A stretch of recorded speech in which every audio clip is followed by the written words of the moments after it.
Just 5 days after Hitler's death, as the Second World War was breathing its last, one of the strangest and most heroic battles of the entire conflict took place.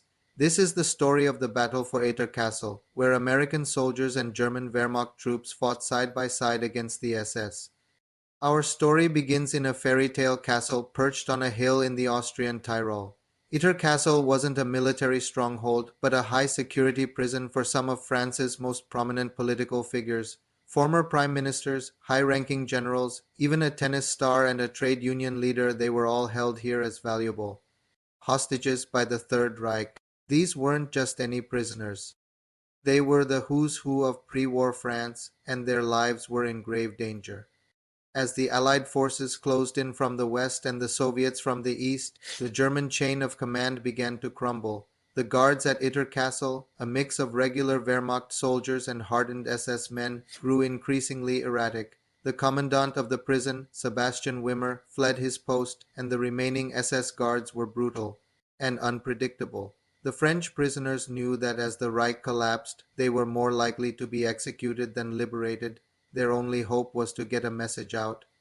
This is where the first hero of our story enters, Zvonimir Jukovi, a Yugoslav political prisoner who was serving as the castle's handyman. He bravely volunteered to escape and seek help. Under the pretense of running an errand, he slipped out of the castle, carrying a letter written by the prisoners pleading for Allied assistance. He made his way to a nearby town and managed to contact the Austrian resistance. The resistance passed the message to the American forces who were advancing through the area, but the Americans were stretched thin, fighting pockets of die-hard Nazi resistance. The nearest major unit, the 12th Armored Division, was miles away.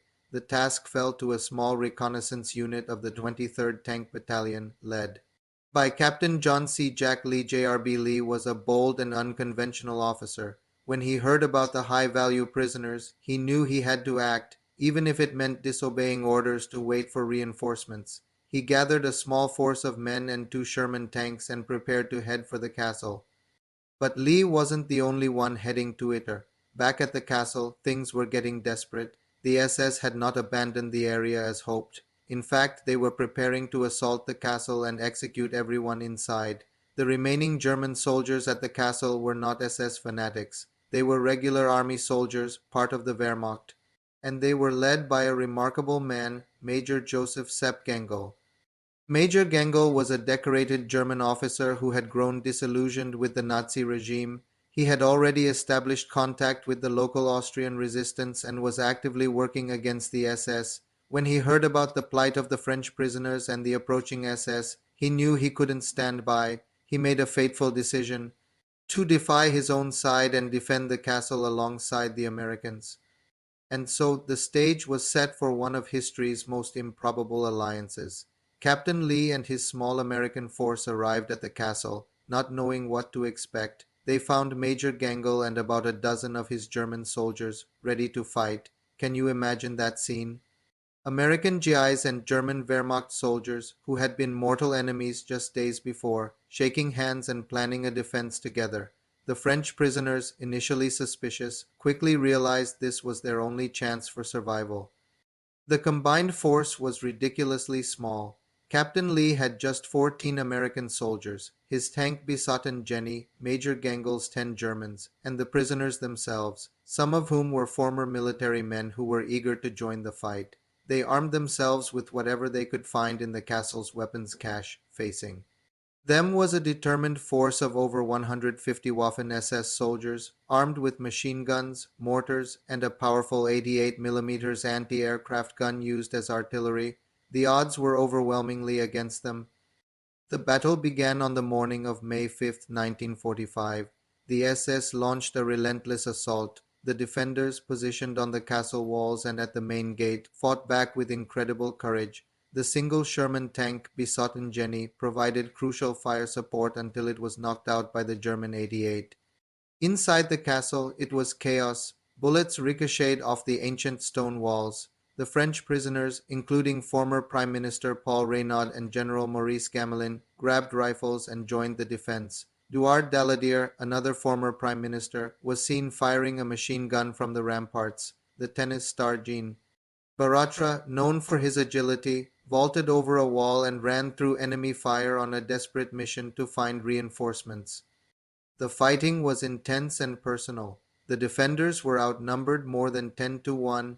Ammunition ran dangerously low. At the height of the battle, a tragic moment occurred.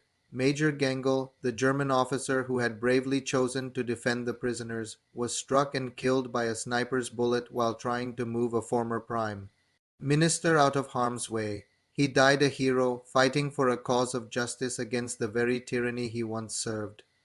Just as the defenders were about to be overrun, their ammunition spent and their spirits flagging, salvation arrived. The tennis player, Jean Baratra, had succeeded.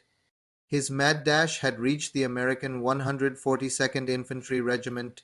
Relief forces, alerted by his desperate plea, raced to the castle. The arrival of American reinforcements turned the tide instantly. The SS, now facing a much larger and better equipped force, broke and fled. The battle was over, the castle was secure, and the French prisoners were finally safe. It's a story that seems almost too incredible to be true. American and German soldiers fighting and dying together to save French prisoners from the SS. Just days before the official end of the war in Europe, Captain Lee was awarded the Distinguished Service Cross for his leadership. Major Joseph Gangl is remembered as a national hero in Austria. The battle for Itter Castle stands as a powerful testament to the fact that even in the darkest of times, common decency and shared humanity can unite the most unlikely of allies. It's a reminder that individual choices matter and that courage can be found on any side of a conflict. Thank you for watching. If you found this story as fascinating as we did, please hit that like button, subscribe for more incredible stories from history, and share this video with someone who needs to hear it. See you next time.